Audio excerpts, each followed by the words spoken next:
આ બધી વસ્તુથી ક્યારેય કોઈનું મૃત્યુ ટળ્યું છે? એ વાતની કોઈ બાંહેધરી ખરી કે આજે સાંજે તમે ઘરે જીવતા પાછા પહોંચવાના છો? બોલો સાહેબ, શું કરશો? તમારા છેલ્લા શ્વાસોને તમે સાર્થક કેવી રીતે કરશો?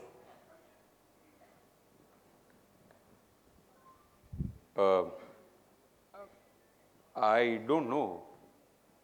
ના, એટલે કોઈની ડેથ ઉપર જઈએ ત્યારે આવા વિચારો આવે ખરા, પણ કંઈ સૂચતું નથી, કંઈ સ્પષ્ટ નથી. Just try to imagine. Try it. Maybe મારા પરિવાર સાથે સમય ગાળવાનો પ્રયત્ન કરીશ.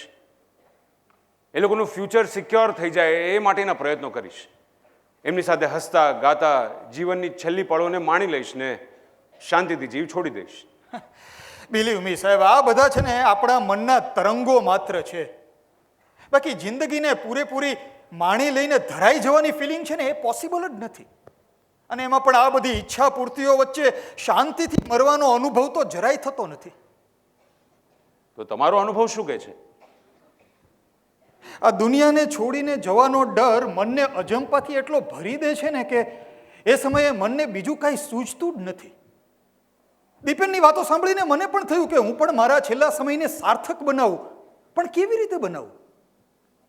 ઉપવાસના દિવસે જ જેમ વધારે ખાવાનું મન થઈને એ જ રીતે સંસારને છોડીને જવાની ઘડી આવેલી ત્યારે જ મને વધારે તીવ્રતાથી સંસારને ભોગવવાની ઈચ્છા થઈ રહી હતી. ઘર, પરિવાર, ગાડી, બંગલો, ઓફિસ, માન, પાન, મિત્રો, હોટેલ, પિક્ચર, સંબંધો. એક તરફ તો આ બધી વસ્તુઓનો વિરહ મારાથી સહન નહોતો થતો, અને બીજી બાજુ આમાંથી એક પણ વસ્તુને હું મારી સાથે નથી લઈ જઈ શકવાનો એ વાસ્તવિકતા મારા મનને લાચારીથી ભરી રહી હતી.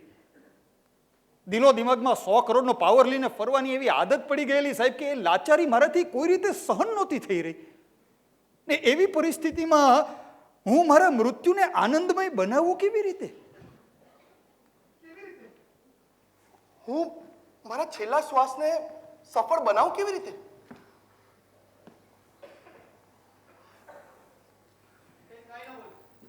દીપેન કાંઈ જ ન બોલ્યો. ચૂપચાપ મને ઇગ્નોર કરીને ચાલતો રહ્યો. તમે પણ ત્યારે એના ચહેરા ઉપર ડર તો હતો, પણ સાથે સાથે એક સુધિંગ સ્વસ્થતા પણ પ્રવેશી રહી હતી. મારા ચહેરાની જેમ એના ચહેરા ઉપર અજંપો નહોતો, એક ફોકસ હતું. ફોકસ, જાણે એના દિલો દિમાગ સાથે એક યુદ્ધ ન લડી રહ્યો હોય. ક્યારેક હાર દેખાતી, ક્યારેક જીત દેખાતી, પણ ધીમે ધીમે એની સ્વસ્થતા વધી રહી હતી. વચ્ચે વચ્ચે એના ચહેરા ઉપર એક સ્મિત પણ ફરકતું, ને એ મારાથી સહન ન થયું. તમે આમ આનંદમાં શાંતિપૂર્વક મરો અને હું અચંબામાં રડી રડીને ડરી ડરીને મરું એમ? મારી વાતની પ્રતિક્રિયા આપવાનું તો દૂર રહ્યું, દીપેને મારી સામે જોયું સુદ્ધા નહીં. તમે કઈ બોલતા કેમ નથી? આ મારાથી સહન નથી થતી આ ચુપ્પી. દીપેનની એ ચુપ્પીની વચ્ચે પાંદડાના કચડાટનો સ્પષ્ટ અવાજ સંભળાઈ રહ્યો હતો, જે આગળ વધી રહેલા સાવજનો ડરામણો સંકેત આપી રહ્યો હતો સાહેબ. અને એવામાં દીપેનની એ ચુપ્પી મારી અકળામણ વધારી રહી હતી.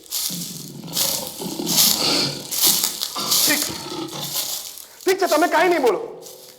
હું જાઉં છું પેલા સિંહ પાસે એનું ભોજન બનવા માટે. એને કહીશ કે ભાઈ તને ભૂખ ના હોય તો મને મારી નાખ, એટલે પતે. આ એક એક ક્ષણ આમ અકળામણમાં નહીં વીતે મારાથી. હા, જાઓ જતા રહો. એક તરફ તમે મને મિત્ર ગણો છો અને બીજી તરફ મારા મૃત્યુને સફળ બનાવવા પણ માટે શું કહું, કેવી રીતે કહું? તમારી ને મારી સુખની માન્યતા એકદમ અલગ છે. કારણ કે તમારી ને મારી ઓળખાણની સમજમાં પણ ફરક છે મિસ્ટર શાહ ઇન્ડસ્ટ્રીઝ. એટલે હું કંઈ પણ કહીશ ને મારી વાત તમારી ગળે નહીં ઉતરે. અરે ઇન્ડસ્ટ્રી ગઈ તેલ લેવા અને પેલા 100 કરોડનો પાવર બી દિમાગમાંથી ઉતરી ગયો. હવે મારી ઓળખ ફક્ત પ્રિયવદન શાહ છે, ફક્ત પ્રિયવદન. એ તો દુનિયાને આપવાની ઓળખાણ છે. તમે પોતાની જાતને કઈ રીતે ઓળખશો? તમે કોણ છો? કોણ છું? પોતાની જાતને નથી ઓળખતા? ના એટલે હું જૈન છું એમ મારે ઓળખાવું બધાને, એમ કહેવા માંગો છો તમે? નથી ઓળખતા, પોતાની જાતને પણ નથી ઓળખતા. અરે તો તમે મને ઓળખાવો ને. આમ નિરાશામાં માથું નહીં ધોળાવો પ્લીઝ. તમને કપડાનો શોખ ખરો? હા. કયું કપડું વધારે ગમે? આમ તો હું બ્રાન્ડેડ કપડાં જ પહેરું છું, પણ કલર પ્લસના લિનનનું શર્ટ ઇઝ માય ફેવરેટ. તો જે દિવસે કલર પ્લસનું લિનનનું શર્ટ પહેરો છો એ દિવસે એમ કહો છો હા આઈ એમ કલર પ્લસ લિનન એમ? પોતાની જાતને કલર પ્લસ લિનેન તરીકે ઓળખાવું એટલો તો મૂર્ખ નથી હું. અને એ તો કપડું છે, કાલે બદલવામાં આવશે ત્યારે શું કરીશ? એક્ઝેક્ટલી. તમે પોતાની જાતને શરીર પર પહેરેલા કપડા સાથે એટલે નથી ઓળખાવતા કારણ કે કપડા બીજા દિવસે ઉતરી જવાના છે. એવી જ રીતે આ શરીર પણ આપણને એક દિવસ છોડીને જતું રહેવાનું છે. પછી પોતાની જાતને એક શરીર તરીકે કેમ ઓળખાવો છો? મને એક વાત કહો, આ શરીરને ધારણ કરનાર કોણ છે? કોણ છે? આ શરીરને ધારણ કરનારા તમે કોણ છો? હું. આત્મા. કરેક્ટ. ઇન્ટરેસ્ટિંગ લોજિક છે. ના, એક મિનિટ. જો જેમ મને મારા શરીર હોવાની અનુભૂતિ સતત થયા કરે છે, એમ જો હું આત્મા છું તો મને મારા આત્મા હોવાની અનુભૂતિ કેમ નથી થતી? ક્યાંથી થાય? તમારા મનને સતત તમે શરીર હોવાની ટેવ પાડી છે તો શરીરની જ અનુભૂતિ થાય ને. આત્મા તરફ ધ્યાન જ ક્યાં આપ્યું છે? એક એક ક્ષણ સતત શરીરની ચિંતામાં કાઢ્યો છે તમે. તમારા દરેકે દરેક સેકન્ડની એક્ટિવિટીને તમે ધ્યાનથી જોજો. એ ડિરેક્ટલી અથવા ઇનડાયરેક્ટલી તમારા શરીરની ઇન્દ્રિયોની ઈચ્છા પૂર્તિ માટે જ થઈ હશે. તમારા મનને શરીરની ચિંતામાં એટલું ગૂંથી નાખ્યું છે કે પોતાના મૂળ સ્વરૂપને જાણવા, સમજવા કે ગમાડવાની વાત તો દૂર રહી, એના માટે એક સેકન્ડ વિચાર સુદ્ધા કરવા નથી ગમતું. પછી પાછળ સાવજ પડ્યો હોય ને શરીર છૂટવાનો ડર હોય તો ચેન ક્યાંથી પડે? તો પછી ચેન કેવી રીતે મળે? તમારા મનને આત્મામાં સ્થિર કરો. એનાથી શરીર પ્રત્યેનો પ્રેમ ઓછો થશે. જો શરીર પ્રત્યેનો રાગ ઘટશે તો બેચેની આપોઆપ ઓછી થઈ જશે. શરીરને ગમતા સાંસારિક સુખોની પળોજણમાં પડવા કરતા આત્માને ગમતો મોક્ષ ચિંતવશો ને તો પાછળ ભલે સાવરની ત્રાણ સંભળાતી હોય પણ તમારા મોઢા પર સ્મિત આવ્યા વગર નહીં રહે. વાતમાં લોજિક તો છે. હા સાહેબ, અને એ સમયે મને સમજાઈ પણ રહ્યું હતું કે દીપેનની વાતમાં લોજિક તો છે, પણ somehow એ સમયે મારું મગજ એ વાસ્તવિકતાને એક્સેપ્ટ કરવા માટે તૈયાર જ નહોતું. અને મારા ચહેરા પરના ભાવો પરથી દીપેન આ વાત સમજી ગયો. શું થયું? મારી વાત નહીં સમજાય ને? મેં તમને કહેલું મારી વાત તમારે ગળે નહીં ઉતરે. તો તમે મને સમજાવો ને યાર. શું નથી સમજાતું? એ જ કે જો મારી ઓળખ આત્મા છે, હું આત્મા છું, શરીર નહીં. જો આ એંગલ સાચો છે તો મેં આખી જિંદગી જે મહેનત કરી સુખ માટે, પૈસા પરિવાર માટે, પહેરવા ઓઢવામાં રસ, પિનથી લઈને 100 કરોડ રૂપિયામાં રસ, ખાવા પીવામાં રસ, આ બધું જ રસ, બધું જ મૂર્ખતા છે, બધું જ બેવકૂફી છે? ના, મારી બુદ્ધિ આટલી બધી બેવકૂફી તો ન જ હોઈ શકે ને. હું પણ એક્ઝેક્ટલી એ જ વિચારી રહ્યો હતો. એટલે તમે એમ કહેવા માંગો છો કે આપણે આત્મા નથી? ના, એટલે હું એમ કહું છું કે હું આટલું બધું ઊંધું કેવી રીતે વિચારી શકું? જાણા હોવ તો ઊંધી બુદ્ધિને સીધી કરો અને જે યુનિવર્સલ સત્યો છે ને ઊંધા કરવાના પ્રયત્નો નહીં કરો કારણ કે એ કોઈ દિવસ ઊંધા થવાના જ નથી. બહુ સરસ એક્ઝામ્પલ આપેલું એમણે કે આપણે ભર બપોરે કાળા ગોગલ્સ પહેરીને નીકળીએ અને પછી એમ કહીએ કે અત્યારે રાત છે તો રાત પડી જવાની છે, અને પાછું ત્યારે કોઈ બીજું વ્યક્તિ આવીને આપણને એમ કહે કે ભાઈ અત્યારે રાત નથી દિવસ છે, ત્યારે આપણી ઊંધી માન્યતાના ચશ્મા ઉતારવાના બદલે આપણે એવું બોલીએ કે ભાઈ મને તો રાત દેખાય છે એટલે હું તો રાત જ માનીશ.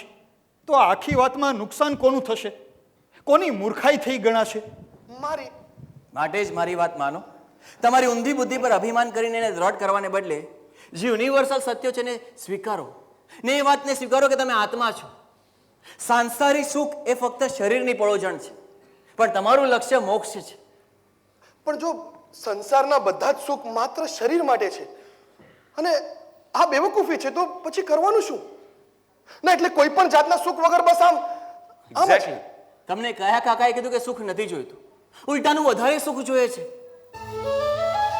કોઈ દિવસ ખૂટે ને એવું સુખ, જેનાથી કંટાળે ને એવું સુખ, બીજા પર આધીન ન રહેવું પડે એવું સુખ જોઈએ છે જે મોક્ષની પ્રાપ્તિમાં છે.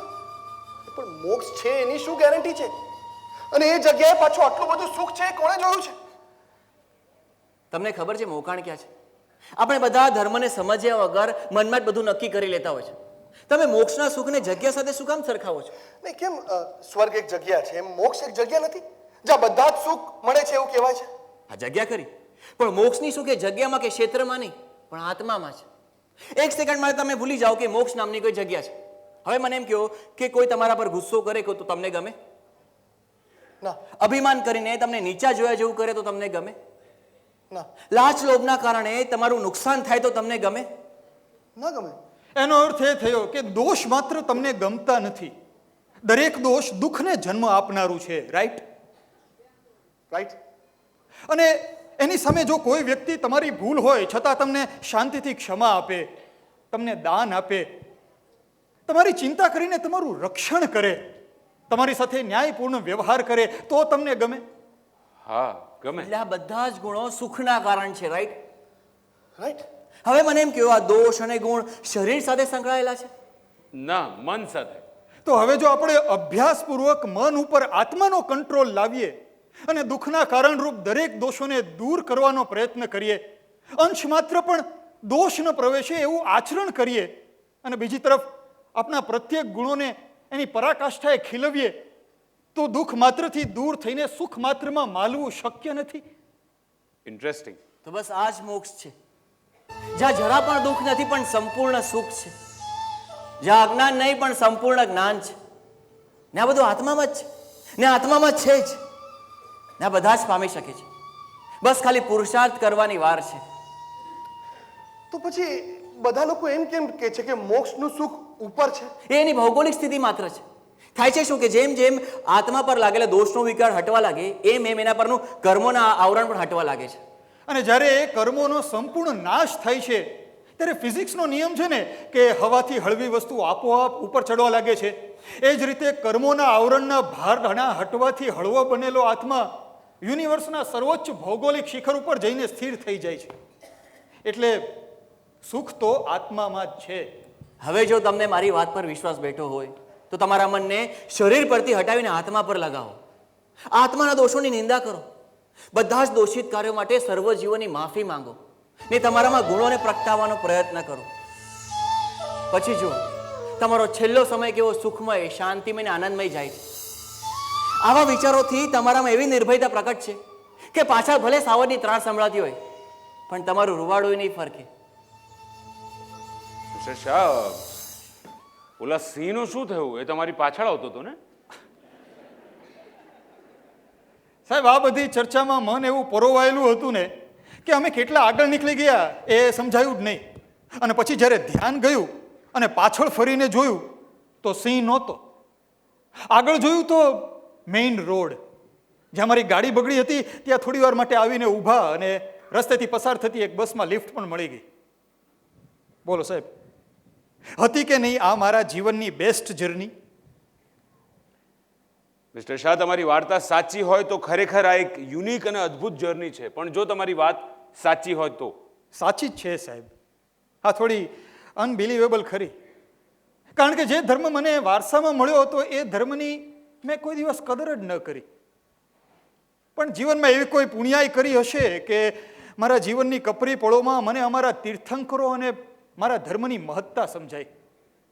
પછી તો ઘરે જઈને ધર્મનો ખૂબ અભ્યાસ કર્યો, સમદર્શી નવલ ગુરુ દેવના તત્વજ્ઞ શાસ્ત્રની વાંચનાઓ લીધી, ગચ્છાધિપતિ આચાર્ય શ્રી ભાવચંદ્ર સ્વામીની પાસેથી ગુરુ તત્વ જાણવા મળ્યો, અધ્યાત્મને સમજ્યો, આભા શું છે એ જાણ્યું, ડીટી નિશળ સાહેબ પાસેથી નિસ્વાર્થપણે દિવસ રાત સંપ્રદાયની અને ગુરુ સમાજની સેવા કેવી રીતે કરવી એ શીખ્યો. જૈન ધર્મના જે પાયા છે એને આચરણમાં મૂકવાનો પ્રયત્ન કર્યો સાહેબ. ઇફ યુ સી કેરફુલી, 2002ની સાલમાં મેં મારું બધું જ બ્લેક મની ડિક્લેર કરેલું અને પેનલ્ટી પણ ભરી આપેલી સાહેબ. બસ એ દિવસ પછી એક પણ રૂપિયાની અનીતિ નથી કરી મેં. Yes, I have gone through that. એમ છતાં પણ તમને એવું લાગે છે કે મારી પાસે 2 નંબરના રૂપિયાનો ભંડાર છે?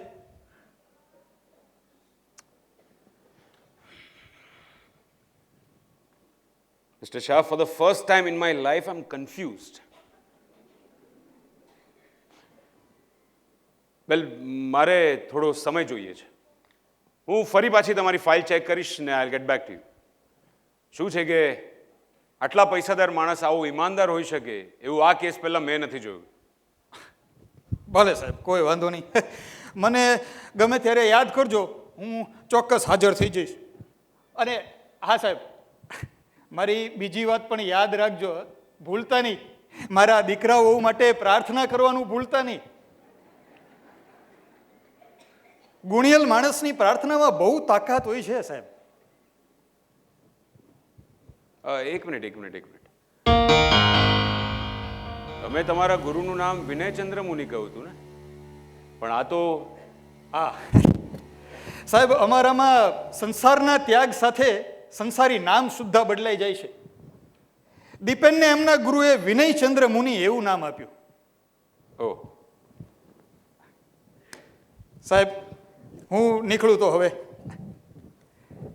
જય જિનેન્દ્ર.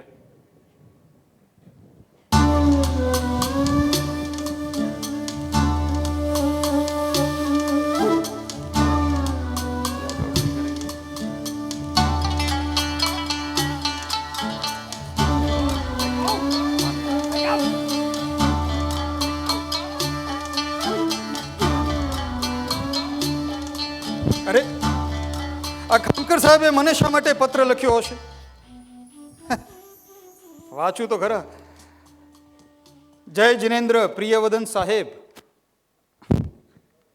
એ ઇન્ટ્રોગેશન રૂમ જેમાં મેં બહુ બધા નાના મોટા લોકોને ઇન્ટ્રોગેટ કર્યા હતા, આજથી 6 મહિના પહેલા એ જ ઇન્ટ્રોગેશન રૂમમાં તમે મને મળ્યા હતા. ત્યારે મને ખબર નહોતી કે એ સમયે તમારું નહીં પણ મારું જ ઇન્ટ્રોગેશન થઈ રહ્યું હતું. તમારી ઇરિટેટિંગ સ્માઇલ, તમારું દરેક વાક્ય મને સતત ગુસ્સો અપાવી રહ્યું હતું.